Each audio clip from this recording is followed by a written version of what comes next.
Deuteronomy, chapter 23. Who cannot become one of the Lord's people?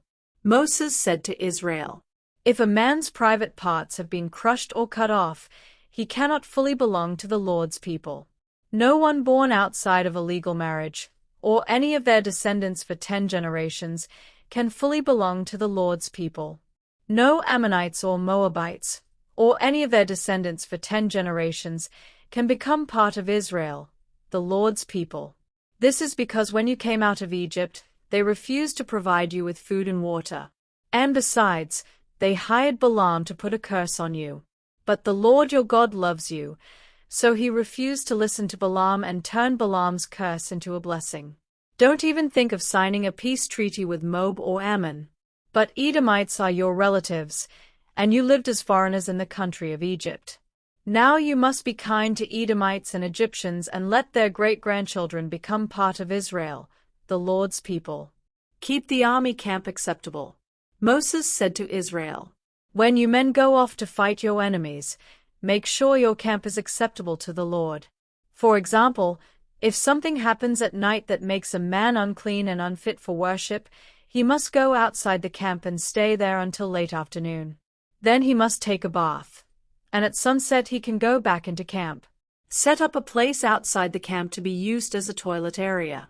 And make sure that you have a small shovel in your equipment. When you go out to the toilet area, use the shovel to dig a hole. Then, after you relieve yourself, bury the waste in the hole. You must keep your camp clean of filthy and disgusting things. The Lord is always present in your camp, ready to rescue you and give you victory over your enemies. But if he sees something disgusting in your camp, he may turn around and leave. Runaway slaves from other countries. Moses said, when runaway slaves from other countries come to Israel and ask for protection, you must not hand them back to their owners. Instead, you must let them choose which one of your towns they want to live in. Don't be cruel to runaway slaves. Temple prostitutes. Moses said, people of Israel, don't any of you ever be temple prostitutes. The Lord your God is disgusted with men and women who are prostitutes of any kind, and he will not accept a gift from them, even if it had been promised to him. Interest on loans. Moses said, when you lend money, food, or anything else to another Israelite, you are not allowed to charge interest. You can charge a foreigner interest. But if you charge other Israelites interest, the Lord your God will not let you be successful in the land you are about to take. Sacred promises to the Lord.